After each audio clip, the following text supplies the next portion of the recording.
us, and may Allah give us better understanding and counting among our good deeds on the day of Qiyamah. In our last meeting, so we talked about Ridda, and that would be the fifth section under the second part of the first part of the book, because the book is grouped into parts and sections. So the first section, so it's actually divided into 5 parts or sub-parts. So we have Al-Inhiraf fi Hayat al-Bashariyya, Al-Shirku, Al-Kufru, Al-Nifaku, and we have Al-Jahiliyya, Wa-Fisq, and so on and so forth. And the last one was Aridda. So after that, the next part of the book is talking about Idi'amu ilmul ghaibi fi qira'atil kahf wa ma ashbaha dhalik. So that is for somebody to claim the knowledge of unseen by reading palm and knowledge that are related to it. So in the modern day, or even in those days, there is a particular field of knowledge that is used to call that part. They call it occult science. They call it occult science. And even up to today, they call it occult science. And some people call it fortune telling. So fortune telling is attempting to predict or to foretell or to say something that will happen in the future by using some knowledge that are available today. So this is actually a major shirk. It is an act that can take somebody out of Islam completely. In fact, this is a very dangerous crossroad. It is very, very dangerous. Like I mentioned now, there are books. When I say books, I mean very books. In fact, there are encyclopedia on this topic. When I say encyclopedia, I mean encyclopedia, books of different volumes. So, and they treat it as a specific science on its own. And some people actually study it. In fact, if you go to some university, it is a course in some areas. So, and that is when it becomes a very dangerous crossroad. Because when something becomes systemized, or it becomes something that is given a specific place in our educational system, or in the society, or people who believe are elites in the society, they give it special attention. So you see, it's going to be a very dangerous thing. So to convince people or to tell them what they are doing is very wrong, be very difficult. And more so, most of us, either in terms of Western education or Islamic education, we are very backward. And because of that, we tend to believe or to put in our energy in studying more of this thing. And because of that, many people are doing what they are falling into shirk without them knowing. So, like I said, in modern science, it is referred to as fortune telling, or they call it occult science. And the idea is you are attempting to know the unseen. And another word they use for it is divination. Divination, not definition. Divination. Divination.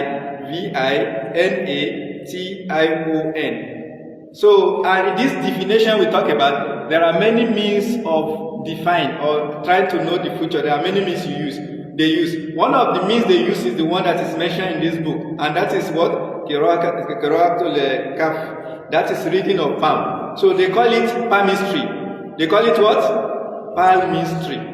That is, somebody will ask you to bring is your hand. He will study your hand. I think this is what will happen to you in the future, or this is what will happen to you in the nearest future, and so on and so forth. So apart from palmistry, there's another word they use. They call it geomancy. That is a Roman. That is how do you call it? Reading of sand. So there are some people that they use sand. They create some logic or some figures, and from there they will tell you that this is what will happen. So I don't know whether in some other language, in Yoruba language they call it Ifa. And this is actually what they do. It actually did not start there. It started a very long period of time. Some people often attribute this knowledge, its source, to Prophet Idris. And there's one popular hadith that they claim that Prophet mentioned this hadith and he approved it that we can study this knowledge. Inshallah, we'll get to that and explain it in detail. May Allah make it easy for us. Apart from this, another way they use for definition is numerology. Numerology is study of number. And numerology may be valid science, but it may lead to shirk, like I've just mentioned. So in Islamic sciences, so there's another word they use for it. They call it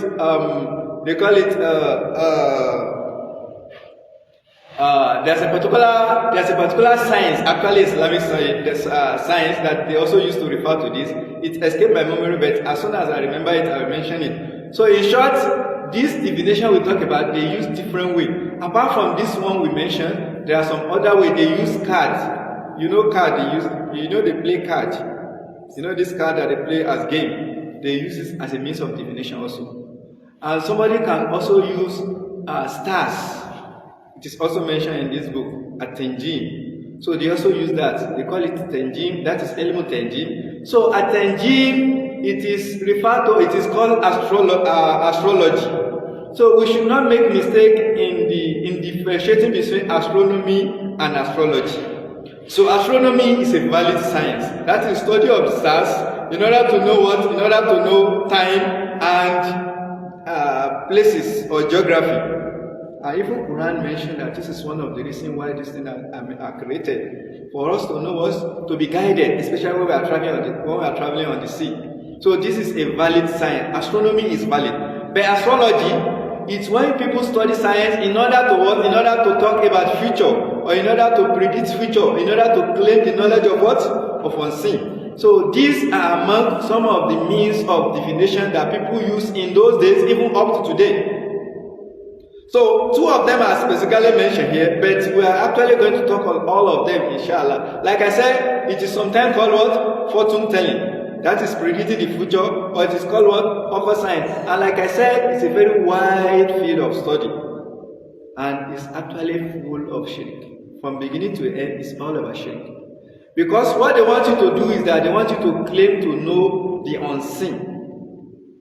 And Prophet Muhammad sallallahu alaihi wasallam, in one popular hadith, he said, "Man tatayyara aw tutujira la, aw man takahana aw tukuhina la, aw man sahara aw suhira la, faqad kafara." In another one he said, "Wa man ataka hinan fasaddaqahu bima yaqulu lahu, faqad kafara bima unzila ala Muhammadin."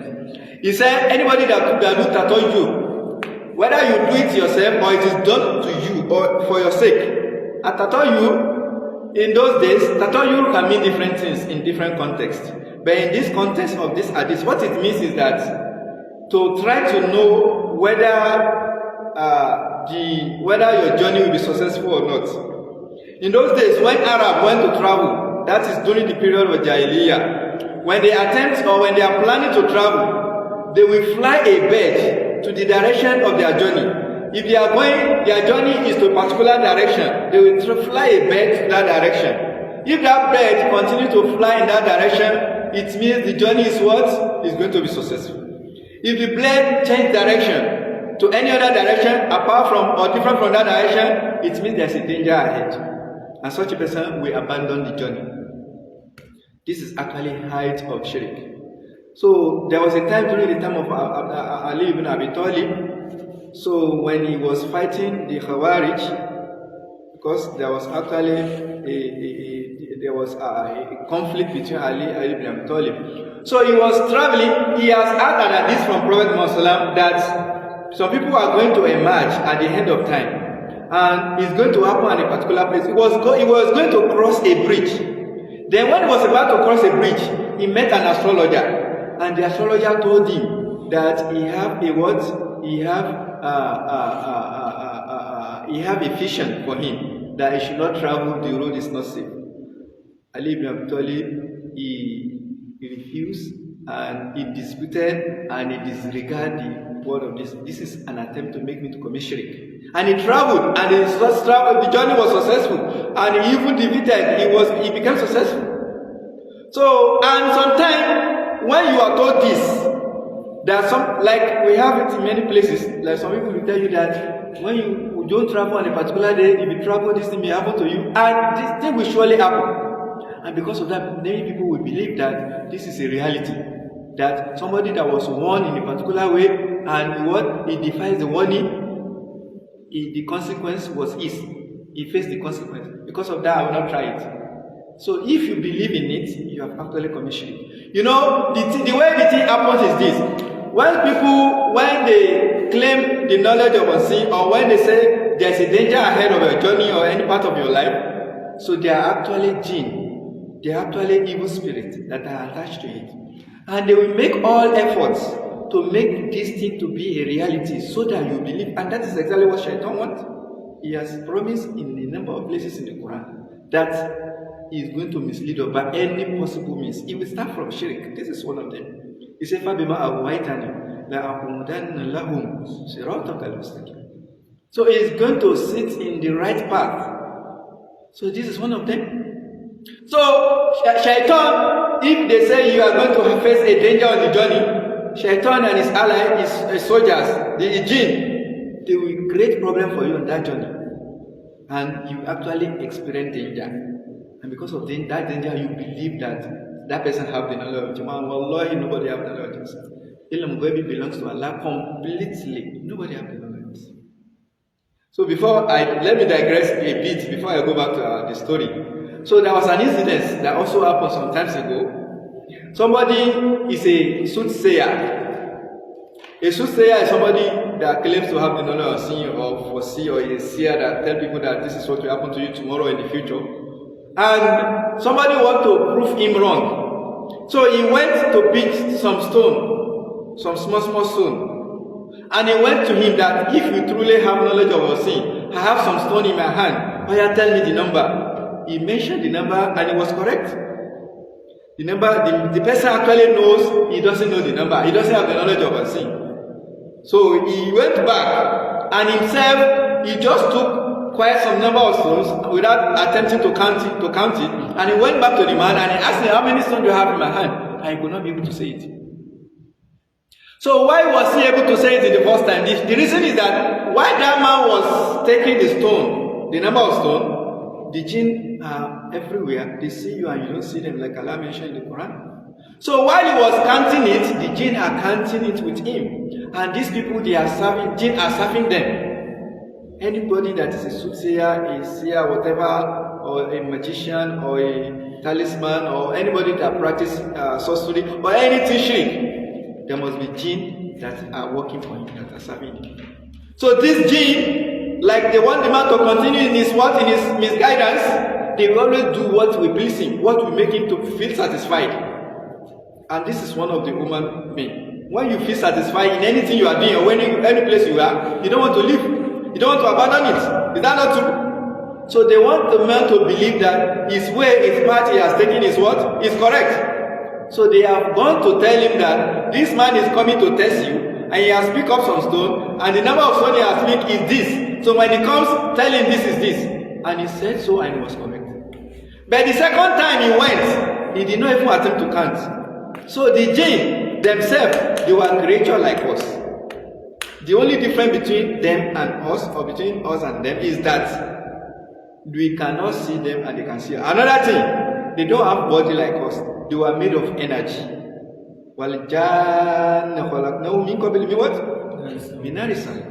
So, like Allah mentioned in Surah Al-Rahman, so they are created from fire. It means from, they used to call it smokeless fire. That is that part of fire that is made of what? That is made of energy. That is electromagnetic radiation actually. And that is to tell you, and the one that is made of fire is actually infrared part of the electromagnetic. So which means they are energy. So because they are energy, they can penetrate, they can go anywhere. And that is why they are able to mount the sky. So before the revelation of Quran, jinn can mount one another and go up to the what? To the gate of the sky, of the first heaven. And they will eavesdrop the discussion and conversation between the angels, among the angels. When they hear about somebody's qadar, or what Allah have told the angel is going to happen to somebody, they will come down to the earth surface and go and what? Reveal it to their what? To their masters. And they will add their lives to it, and they will tell their customer, and people will believe them. But for sure, they do not have the knowledge of our sin. All knowledge of our sin belongs to Allah. So, this, the jinn, they were unable to count, while the man was speaking, because the man himself does not know. So nobody knows it. It means in that situation, wallah, it's only Allah that knows it. If anybody says it and gets it correctly, it is just a coincidence. That is why the man cannot say it. So from here, we know that nobody has the knowledge of sin. So in this hadith we have quoted, Prophet said, anybody that do tattoo, or it is done for him, like you go to somebody to ask him that, please, I want to travel. Help me to check, is the road safe? Can I travel? Am I going to have a successful journey? It means tattoo has been done for you. Prophet said, whether you or the person that did it for you, you have all committed shirk, kufr. And this is actually the manner in which it is done in those days. In this our modern day, there are different ways people do this. Sometimes it is in form of ring. So some people visit they visit the sosra or the soothsayer, and they will give them a ring. They will tell you that anytime you want to travel, wear this ring. When you wear this ring, if you feel safe and feel comfortable, it means the journey is safe. But if the ring becomes hot or it becomes discomfort, then it means the road is not safe. You should stop journey.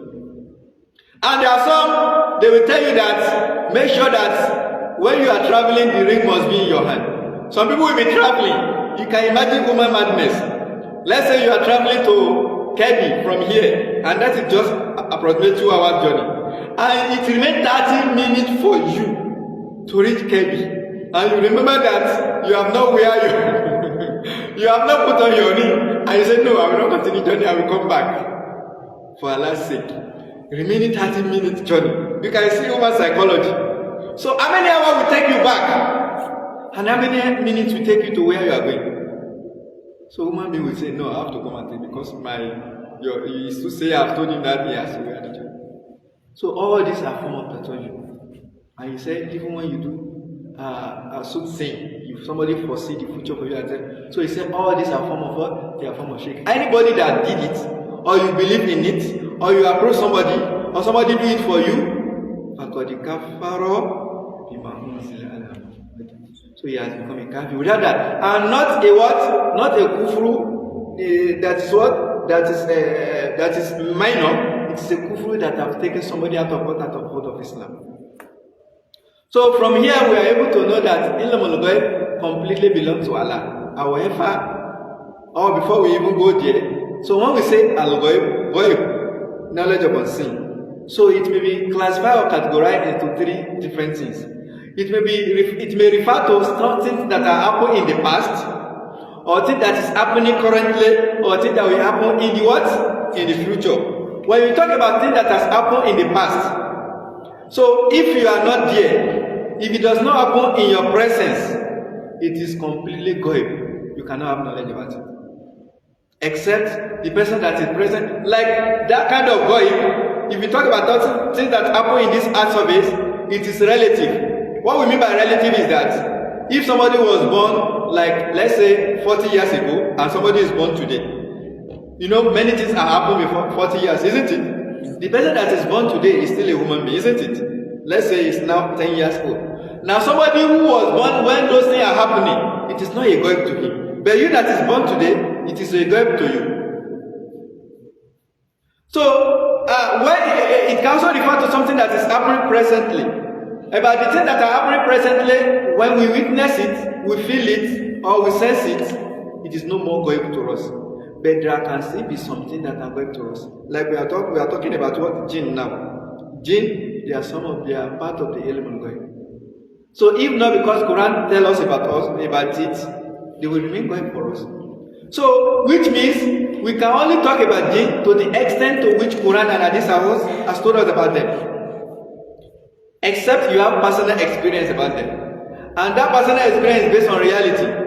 Otherwise, it will be as if you are trying to claim the knowledge of a sin, which will still be falling under shirk. And another thing about ilm ghaib is what is the things that have to do with future. So about future, nobody has knowledge about it. Absolutely. Whether you are young, you are old, nobody has knowledge about what will happen in the future. Whether on this earth surface or in the hereafter. All the knowledge belongs to who? Allah subhanahu wa ta'ala. So, but Allah revealed the knowledge to some of his prophets, some of his messengers, whoever Allah pleases, like Allah mentioned in Surah An-Nur. So whoever Allah places among His messenger, He revealed the knowledge. Even the knowledge that Allah revealed to them in the Goyim, it is limited. And they were actually told about what will happen, not that they have a direct experience. You see, learning about Goyim can come in two ways. Learning about Goyim can come in what? In two ways. It can come by direct experience, like you see it directly. That is, it learn what? Al-Ghaib. Like Allah says in one surah, Allah says, Al-Ghaib. So does it mean he has a direct experience about Ghaib? So nobody can have direct experience about Ghaib except few among his messenger or prophets. The third one is what? Is that Allah revealed some part of the Ghaib, the knowledge to you. So in that case, Allah revealed it to many of His messengers, even some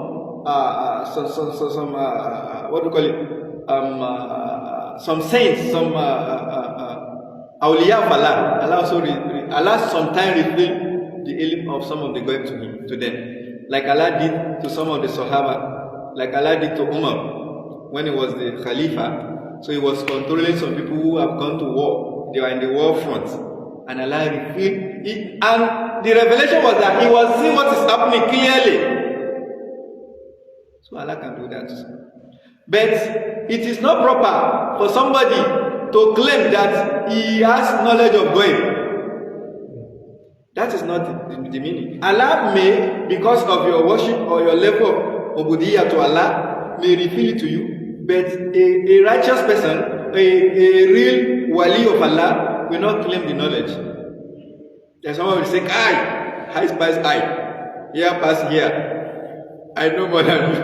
I see what you don't see. No, that's me. If somebody claims such kind of knowledge, that person cannot possibly be a wali of Allah. Cannot possibly be a saint. Probably he's using the word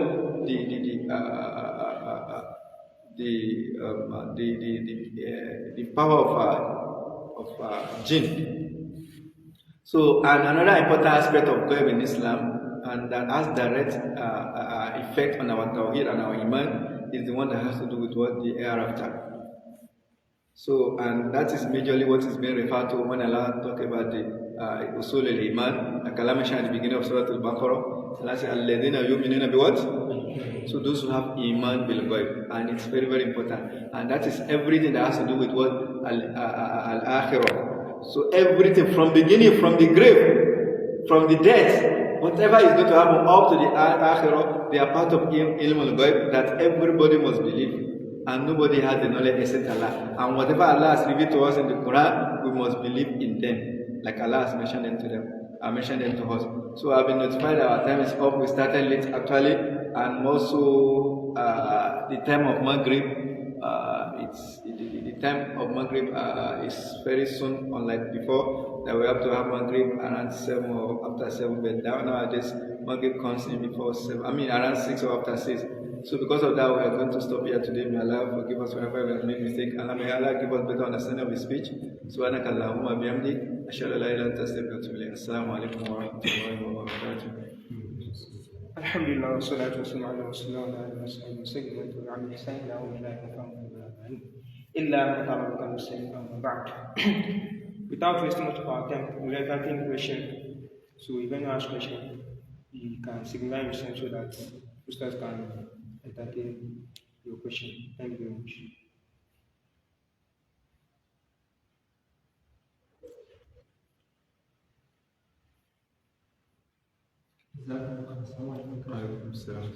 My question is that the hadith mentions may you first to mention it again. Which hadith? Which one? I say man tatayyara aw tutayyira la wa man takahana aw tukhina la wa man sahara aw suhira la wa man ata kahinan fasaddaqahu bima yaqulu lahu faqad kafara bima unzila ala Muhammadin. I have a question. Okay. The question is, based on what we have known, that some people, based on what knowledge has developed now, they study how the earth is related, They study about how the world is going, like time. They will say that maybe in the next 1 month there's going to be eclipse, solar eclipse, or there's going to be rain. So maybe they will say that in 2 days' time there will be no sun because of how they study the stars, and they also fall under the soothsayer. They may not actually fall on it, but somebody can actually fall into it in one way. But basically, knowledge of astronomy, like I mentioned earlier on, does not necessarily make somebody to commit shirk or kufr. I hope you understand. So there is a particular knowledge, they call it Kitabu Tawheed. Yes, and it's directly related to zodiac sign. Inshallah, we talk about it. Like I mentioned, that there are means of divination that they talk about. Like we mentioned, numerology, palmistry, and so on and so forth. So we'll be talking about that, inshallah. So in this science, they study stars and their positions and their rising and so on and so forth.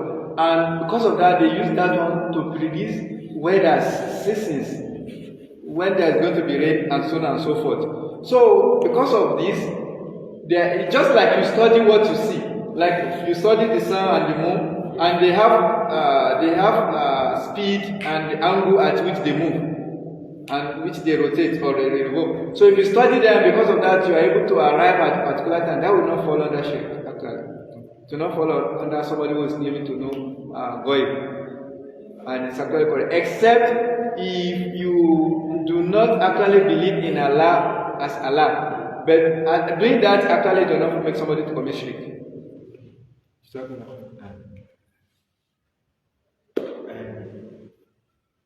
In the case of no more question, we'll call it today and continue to move by 5 o'clock. We urge our brothers to come early because Maghrib time is fast approaching now. By 6:12 now, Maghrib time is already, we are already Maghrib. So we urge our brothers to come early so that the class can start early. سبحانك وبحمدك نشهد ان لا اله الا انت نستغفرك ونتوب اليك.